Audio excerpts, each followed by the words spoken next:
Hello students, आज हम लेकर आए हैं एक्सरसाइज 1.4। तो आप लोग ध्यान से देखेंगे और समझने का प्रयास करेंगे। तो देखिए, एक्सरसाइज 1.4 का पहला question, evaluate each of the following. यानी यहाँ जितने भी क्वेश्चन दिए गए हैं सबको इवैल्यूएट करना है। इवैल्यूएट का मतलब आपको कैलकुलेट करना है, गणना करनी है आपको। जिससे पहला क्वेश्चन है -48 डिवाइडेड बाई 16।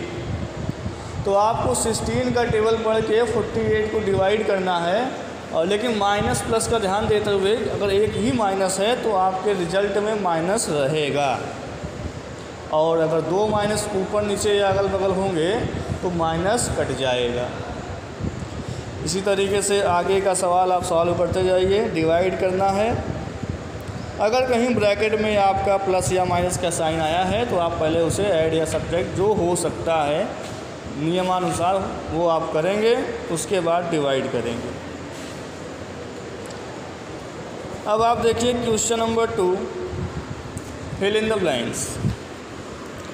यहाँ पे दिया है 296 डिवाइडेड बाई, उसके बाद खाली है, ब्लैंक है, इक्वल में 296 आ रहा है आंसर।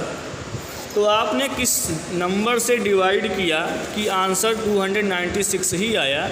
तो सिंपल है, आपने 1 से डिवाइड किया इसे। ओके।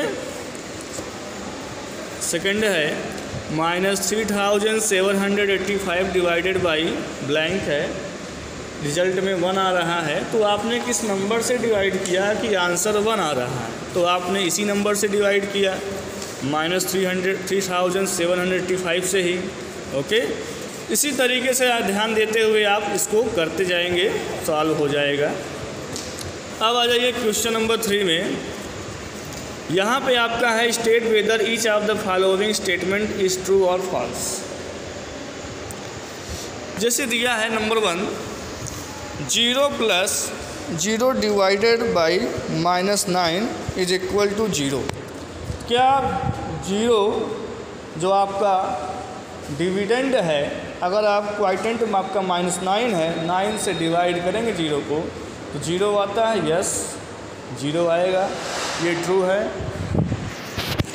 सेकंड है -8 divided by 0 is equal 0। No, हम 0 से किसी भी नंबर को डिवाइड नहीं कर सकते, उल्टा परिभाषित नहीं होता है 0, तो यहाँ फॉल्स हो जाएगा।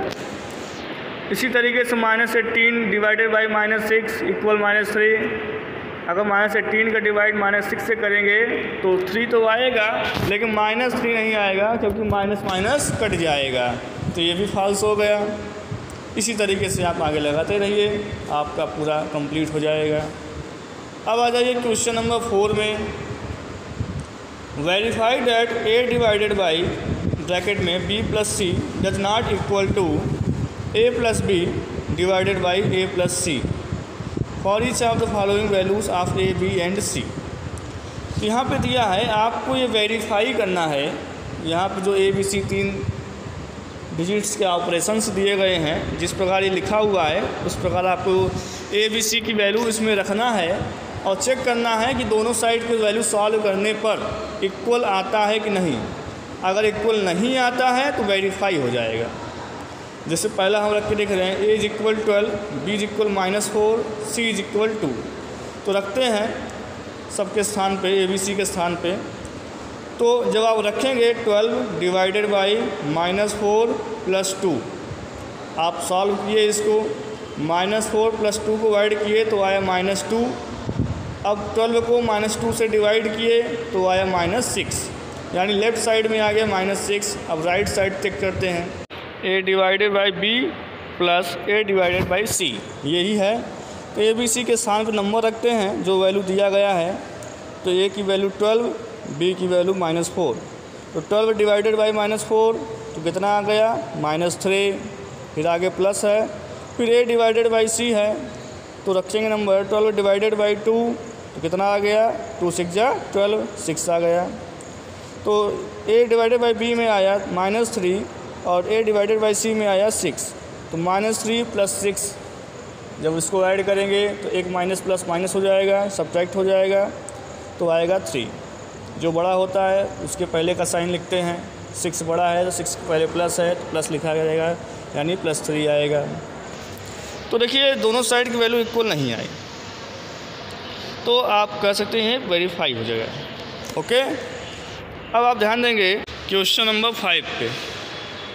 देखिए right 5 pairs of integers a, b such that a divided by b is equal -4। One such pair is 20, -5 because 20 divided by -5 is equal -4। यानी आपको 5 पेयर्स लिखने हैं एग्जाम्पल में, जिसको डिवाइड करने पे आंसर -4 आता है। एक एग्जाम्पल में आपको करके दिखाया है, जैसे 20, -5 लिया है तो इसको जब डिवाइड करेंगे तो -4 आंसर आएगा। इसी तरीके से और एग्जाम्पल लेने हैं, टोटल 5 लेने हैं, तो आप इसे कर सकते हैं। जैसे अगर हम ले लें -4 ही लाना है तो 4 डिवाइडेड बाई -1 करें तो 1 4 जा 4 ही आएगा, यानी 4, -1 ले लें तो आंसर में 4 डिवाइडेड बाई -1 करेंगे तो -4 आएगा। एक एग्जाम्पल तो आप ये ले सकते हैं, उसके बाद आगे आप देखते रहिए।